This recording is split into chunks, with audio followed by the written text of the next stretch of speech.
Hello students, कैसे हो आप सब। उम्मीद करता हूं आप और आपकी जो स्टडी है वो बहुत अच्छी चल रही है। आज की वीडियो में हम 8.2 के लास्ट क्वेश्चन मतलब क्वेश्चन नंबर 4 को जो है वो डिस्कस करने वाले हैं। और इससे पहले जितने भी क्वेश्चंस हैं, एग्जांपल्स हैं, सब कुछ मैं आपको लास्ट वीडियोस में डिस्कस करवा चुका हूं। इन सभी वीडियोस का लिंक आपको नीचे डिस्क्रिप्शन बॉक्स में मिल जाएगा। सबसे इंपॉर्टेंट होता है किसी भी एक्सरसाइज का बेसिक पार्ट। तो इस एक्सरसाइज का बेसिक पार्ट जो है वो यही है कि आपको टेबल आना चाहिए, ठीक है। और टेबल के साथ साथ ये आपका 8.1 का बेसिक है।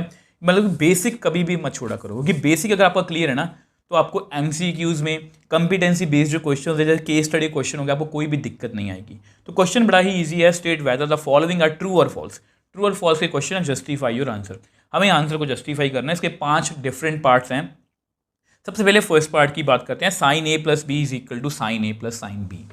तो इसको मैं एक्सप्लेन करूंगा, उसके बाद कुछ बच्चों के मन में डाउट होता है वो भी मैं आपको बताऊंगा। तो सबसे पहले इसको एग्जाम्पल से करते हैं।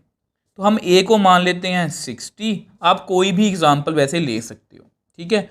बी को मान लो 30। तो नाउ तो साइन ए प्लस बी ये कितना बन गया? Sine 60 plus 30। ये कितना बन गया? साइन 90। साइन 90 कितना होता है? 1। तो इसको आप नंबर 1 दे दो, ठीक है। आल्सो अब sign A plus sine B की बात करते हैं, राइट हैंड साइड की बात करते हैं।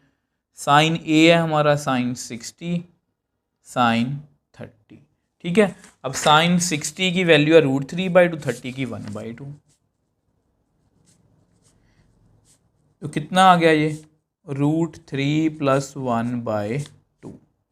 अब clearly from 1 and 2, from 1 and 2, ठीक है। जो 1 है ना वो कभी भी 3 + 1/2 के इक्वल नहीं है। तो देयरफॉर जो हमारी स्टेटमेंट है sine A plus B is equal to sine A plus sine B, ये क्या है? ये क्या है? फॉल्स। अब कुछ बच्चों के पास ना इसकी बड़ी ही अच्छी एक्सप्लेनेशन होती है, तो मैं आपको जस्ट वैसे ही बता देता हूँ। कुछ बच्चे क्या करते हैं, एक बच्चे ने क्या किया, मान लो 0 ले लिया और बी को ले लिया 30। तो साइन ए प्लस बी कितना आएगा? ये जस्ट डाउट है, आपको क्लियर कर रहा हूँ मैं, ठीक है, क्योंकि ये आपके मन में कभी भी आ सकता है। तो 0 + 30 साइन 30 बना, और साइन 30 होता है 1/2। अब राइट हैंड साइड ले लो, sign A plus sine B. Sign ए कितना है? 0। बी कितना है? 30। साइन 0 0 होता है, साइन 30 1/2, ये 1/2, ये बराबर आ गया। तो इस केस में ये बराबर आ गया। देखो, अगर उन्होंने कोई स्टेटमेंट लिखी है, इसका मतलब है कि किसी भी वैल्यू, ए की किसी और बी की किसी भी वैल्यू के लिए ये हमेशा ट्रू है। यहाँ पर ये ट्रू हो रहा है। अगर आप ए की वैल्यू या बी की वैल्यू 0 लोगे ना तो ये हमेशा ट्रू होगा।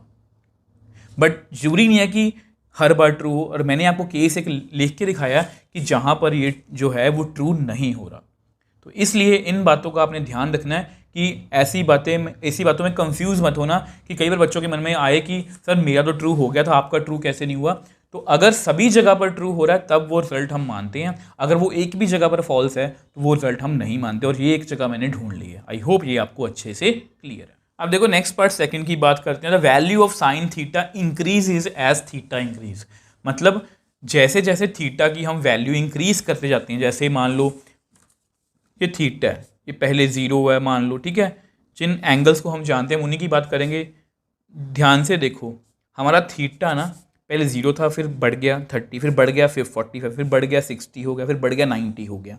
हमें देखना है कि साइन की वैल्यू भी ऐसे होती है या नहीं होती। मैं आपको टेबल बना के दिखा देता हूँ। अब देखो ये आपका टेबल है, तो ये मैंने वैल्यूज़ लिखी हैं। अब देखो ये 0 है, अगर आप इसको कैलकुलेटर पर कैलकुलेट करोगे ये 0.5 है, ये 0.7 है, ये 0.86 है। ये अप्रॉक्सीमेट लिख रहा हूँ। ध्यान से देखो, पहले 0 थी, फिर 0.5 हो गई, फिर 0.7 होगी, फिर 0.8 होगी, और अल्टीमेटली कितनी हो गई? 1। तो ये जो स्टेटमेंट है ये हमारी क्या है? ट्रू।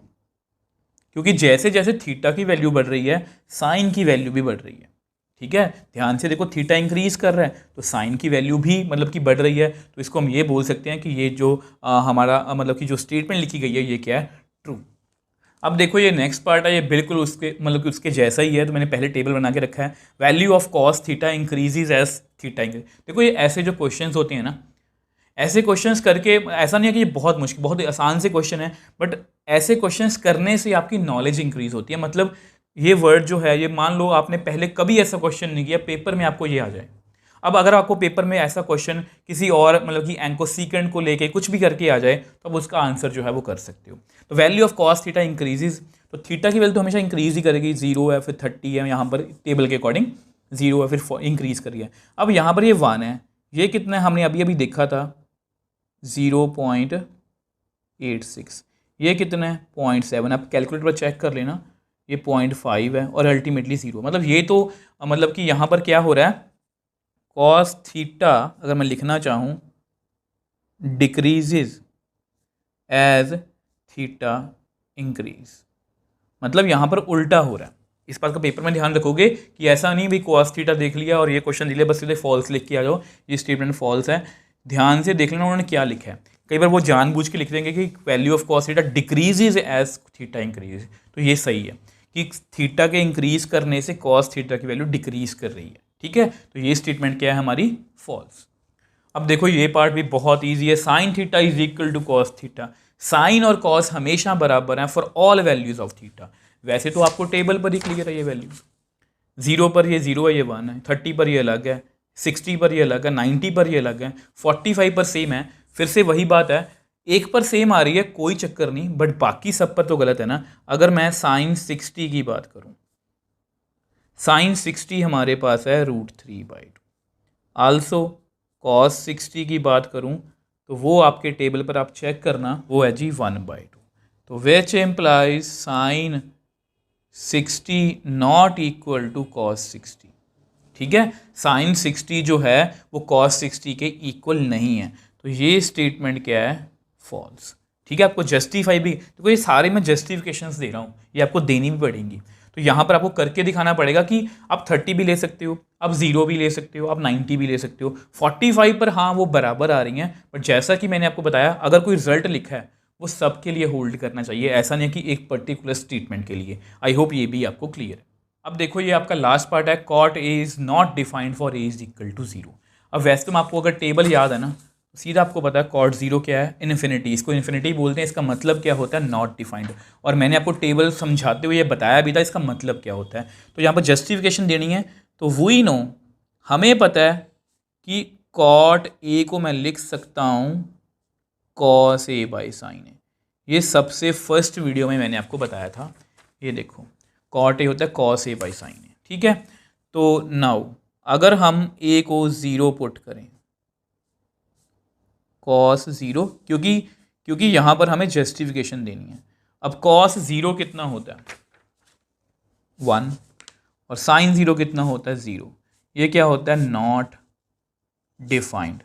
और ये मैंने आपको बेसिक्स वाली वीडियो में ना रीज़न भी बताया था। जो ये स्टेटमेंट क्या है, ट्रू, क्योंकि ये नॉट डिफाइंड ही होता है यहाँ पर। तो ये स्टेटमेंट क्या है, ट्रू। इसकी मैंने आपको जस्टिफिकेशन भी दी थी कि क्यों होता है ऐसा। देखो इसका मतलब क्या है, इसका मतलब ये होता है कि 1 को ना हमें 2 से डिवाइड करना है। तो यहाँ पर डिवाइड नहीं हो रहा तो पॉइंट लगा दिया, 2 5 ज़ा 10। इस तरह से करते हैं, कुछ भी हो जाए। जैसे 4/2 है तो 4 को 2 से डिवाइड, 2 2 ज़ा 4, डिवाइड हो गया ना। तो बेसिकली अगर मैं ऐसे दो 1/0, तो 1 को मुझे 0 से डिवाइड, 0 1 ज़ा 0, 1 बच गया, 0 0 0, मतलब ये डिवाइड होगा नहीं, तो इसलिए नॉट डिफाइंड लिखा है।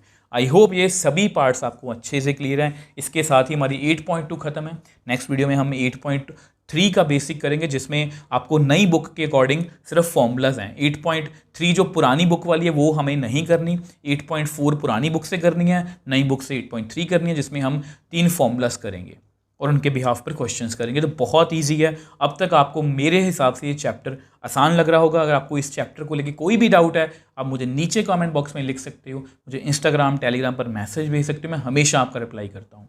अगर आपको वीडियो थोड़ी सी भी हेल्पफुल लगे तो वीडियो को लाइक कीजिए, शेयर कीजिए और इस चैनल को सपोर्ट कीजिए।